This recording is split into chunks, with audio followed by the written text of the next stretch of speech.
In the apocalypse I was with Jasper. We fought desperately and saved 2 spirit eggs. Jasper barely hesitated. He straight up snatched the fire phoenix, leaving me with just an ice snake woman. But then a scorching apocalypse suddenly hit. I was safe because of the ice snake woman's protection. I made it through that extreme heat just fine. The fire phoenix Jasper took couldn't handle its own wildfire. Got cooked alive in the intense heat. Before dying, Jasper gave me a vicious glare, cursing and provoking my ice snake woman to squeeze the life out of me. When I opened my eyes, we had somehow gone back in time to the day the 2 spirit eggs had just hatched. This time Jasper still decisively grabbed the ice snake woman. He thought having her meant he could coast through the heat apocalypse in comfort. But he didn't know that for her powers to work, she needs a daily dose of blood. Last time I was completely drained. The agony of being squeezed to death is still fresh in my mind. I glanced at the ice snake woman beside me and couldn't help but shiver. By the Beastkin tribe's tradition, they marry the person who saves their life. Originally I should have taken the fire phoenix, but Jasper disliked the ice snake woman's cold aloof looks, so he grabbed the fire phoenix I saved. Who could have guessed a month later, the global climate would rapidly warm up. The scorching apocalypse officially began. As the name implies, the ice snake has cooling powers, can drop the temperature within 3 meters instantly. Fire phoenix is the exact opposite of the ice snake. Jasper took my fire phoenix and got cooked alive in the heat apocalypse, while I was unaffected by the extreme heat, thanks to the ice snake woman's power. Jasper thought I stole his beastkin partner, so before he died he tricked the ice snake woman into killing me. I was about to explain. The fire phoenix was mine to begin with, but Jasper cut me off. The ice snake was hatched by me. They'll take the ice snake, you can have the fire phoenix. Watching Jasper eagerly wrap his arm around the ice snake woman's slender waist, I instantly realized Jasper was also reborn. A slight smile touched my lips. I was just wondering how to get the fire phoenix back. Jasper only knows the ice snake woman has cooling powers. He doesn't know those powers need daily blood to sustain. Not to mention her snake fangs carry potent venom. Every feeding is pure torture. The venom spreads through your veins, making life unbearable. Last time with Jasper's constant prodding, I was already drained and barely alive by her feedings. In a way, I should even thank Jasper for putting me out of my misery. So this time let Jasper taste the daily sting of those snake fangs himself. In the past life, the ice snake woman was reluctant when I took her, only following the Beastkin clan rules did she reluctantly become my wife. But this life, hearing Jasper wanted to take her, she didn't even wait for my reaction. Before walking over to Jasper's side, flicking her tongue slowly, the ice snake woman's tone was cold and disgusted. Caden, since Jasper says he's taking me home, and naturally am his person now, don't bother me anymore. I narrowed my eyes, so it's not just Jasper and I who are reborn. Jasper heard the ice snake woman's words. His smug face could barely hide his glee.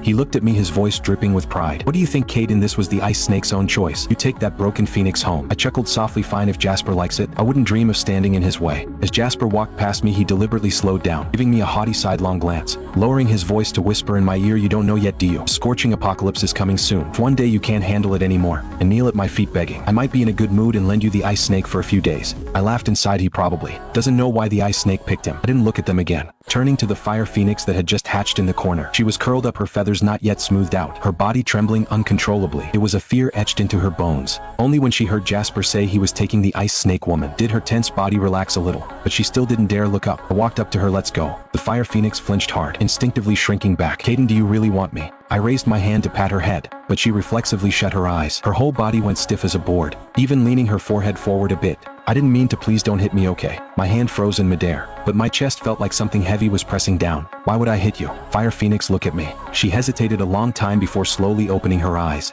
Those eyes held no resentment, only a deep, almost numb fear. In that instant I immediately understood. She was also reborn. She immediately curled up tightly, her wings clamped shut, as if stabbed by something. The corners of her eyes even welled up with blood-red tears. I didn't ask more, just reached out and shielded her in my arms. My movements were restrained, no unnecessary closeness, just placing myself in front of her. It's okay now, it's all okay. The Fire Phoenix's body was still trembling slightly, but she didn't struggle. After a long while she finally spoke softly. Caden, why did you take me? I looked down at her, said calmly, because you're mine. Not out of pity or charity, just a fact. I left with the Fire Phoenix and didn't look back. The whole way she followed me cautiously, as if afraid she'd be left behind with one wrong step. Only after walking far did she speak softly. Caden, where are we going? Home, but my place is pretty far. No cars here, so you'll have to walk with me for a bit. After I spoke, I instinctively looked at her. The Fire Phoenix blinked her eyes, timidly speaking up. Caden, if you don't mind me, I can take you home. The Fire Phoenix bent down, signaling me to climb on her back. I felt a bit awkward. It's okay, Caden. Climb on, it'll fly us back together. I couldn't refuse the Fire Phoenix's earnest offer, so I got on her back. Fire Phoenix, he'll tell you where to fly.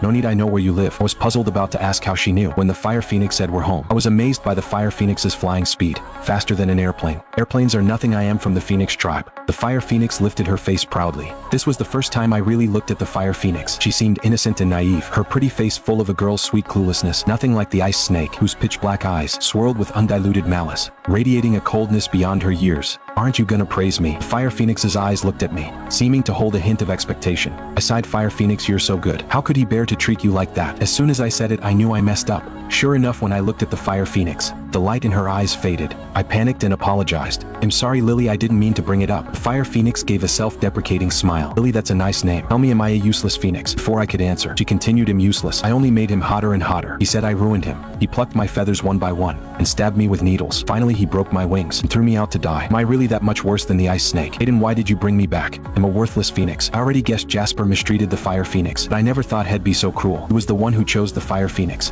No one could have predicted the scorching apocalypse. Why blame everything on the Fire Phoenix? No, Lily, listen to me. It's not how he said. You're amazing. You're way better than the ice snake. I know you're just trying to comfort me, but it's okay. I feel a bit better. The Fire Phoenix, seeing my worry, forced out a weak smile. Lily, I'm not just comforting you. You're 10,000 times better than the ice snake. Race's secret, I'm reborn too. Fire Phoenix's eyes instantly brightened. I told her how the ice snake mistreated me last time, taking my blood daily and finally killing me, telling the Fire Phoenix everything in detail. After hearing me out, the Fire Phoenix seemed surprised. According to our beastkin tradition, we must be absolutely loyal to our savior. No matter how our savior treats us, we have to endure it. If we break this ancient rule, the punishment is severe. How dare she treat you like that? I smiled bitterly and shook my head. I don't know. Lily, what exactly is this punishment? I'm not sure of the details. I just know it's very severe. Forget it, let's not think about that. I pulled the Fire Phoenix to sit on the couch. The scorching apocalypse is almost here. Shouldn't we prepare something? The Fire Phoenix and I thought about it. Buying ACs is useless. The power and water systems collapse in the scorching apocalypse. Finally, I decided to go to our rural family yard and dig a really deep cellar. Cellars stay warm in winter, cool in summer. Best of all, they cool down without any equipment. It's absolutely perfect. The Fire Phoenix is not only fast but incredibly strong. In less than a week, she dug a cellar over 300 feet deep,